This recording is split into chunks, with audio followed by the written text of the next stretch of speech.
Le 4 janvier 2022, le président Patrice Talon a reçu en audience une délégation du bureau de l'Association nationale des communes du Bénin.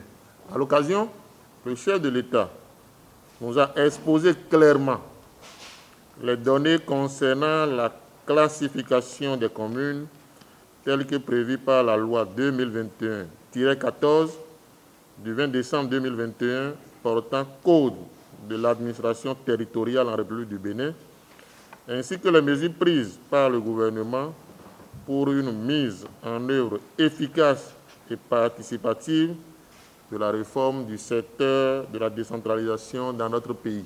Mesdames et messieurs les journalistes, je voudrais commencer par exposer quelques innovations contenues dans la loi 2021-14 portant Code de l'administration territoriale en République du Bénin.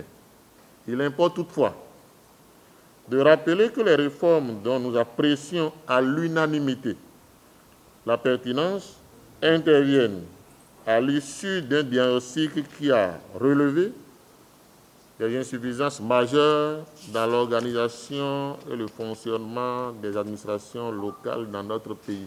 C'est pourquoi tous les acteurs étaient d'avis qu'il faille aller à des réformes structurelles courageuses pour permettre à nos communes d'amorcer véritablement le virage du développement. Il s'agit donc, à l'occasion de cette réforme, d'améliorer la qualité de la gouvernance de nos administrations communales et de les dépolitiser. Cela m'amène à aborder le premier point de mon intervention, à savoir le compte rendu de la rencontre que nous avons eue avec le chef de l'État. Ce premier point concerne la classification des communes. Au Bénin, nous avons désormais 3 catégories de communes. Les communes à statut particulier, Cotonou, Porto Novo, Parakou et Abomey-Calavi qui vient d'acquérir ce statut. Les communes de type intermédiaire, qui sont au nombre de 19 et qui sont essentiellement des communes chefs-lieux de département et de certaines communes à importance économique, démographique et historique. Et enfin, les communes de type ordinaire, qui sont les plus nombreuses, 54 au total, dont les communes rurales, les communes lacustres, etc. Cette nouvelle classification, qui, faut-il le rappeler, fait partie des propositions issues d'une consultation nationale des acteurs communaux initiée par la NCB en 2017, a l'avantage de favoriser un accompagnement adapté à chaque commune selon sa catégorie. Le gouvernement va doter chaque commune de personnels qualifiés adaptés à ses besoins en fonction de la catégorie à laquelle elle appartient et des défis qu'elle a à relever. Comme nous le savons tous désormais, les communes sont dotées d'une nouvelle charpente organisationnelle qui fait intervenir 2 nouveaux organes, à savoir le conseil de supervision et le secrétariat exécutif. Ainsi qu'il est disposé dans l'article 55 du Code, je cite, « La commune dispose d'organes politiques et d'un organe administratif et technique. Le conseil communal et le conseil de supervision sont les organes politiques de la commune. Le secrétariat exécutif est l'organe administratif et technique de la commune. » Fin de citation. L'une des mesures importantes prises par le gouvernement et qui vient corriger une sorte d'injustice qui date du début du processus de décentralisation dans notre pays est l'instauration d'une rémunération au profit des élus. Désormais, le maire, les adjoints au maire, les présidents de commissions permanentes, les chefs d'arrondissement, les élus municipaux et communaux, ainsi que les chefs de village et de quartier de ville bénéficieront d'une rémunération dont le montant varie selon les communes. Le gouvernement mettra également à la disposition des maires des véhicules de fonction.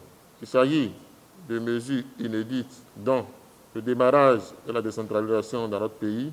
Il s'agit de mesures inédites depuis le démarrage de la décentralisation dans notre pays et tous les élus à qui nous avons rendu compte ont salué à sa juste valeur les efforts du président Patrice Talon pour le renforcement de la décentralisation dans notre pays. Comme je l'ai dit plus haut, chaque commune, en fonction de sa catégorie, sera dotée d'un personnel qualifié. Le processus de recrutement dans les principales fonctions communales sera d'ailleurs lancé incessamment par la NCB avec l'appui du ministère de la décentralisation et de la gouvernance locale.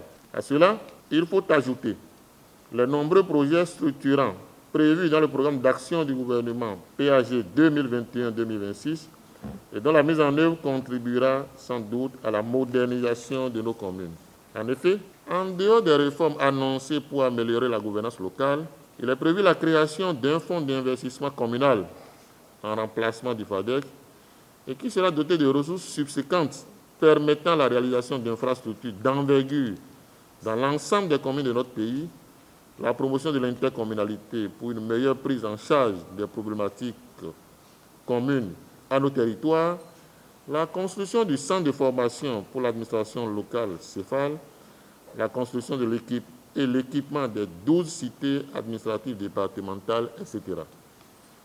Mesdames et messieurs les journalistes, la NCB est honorée d'avoir été intimement associée à chaque étape de ce processus.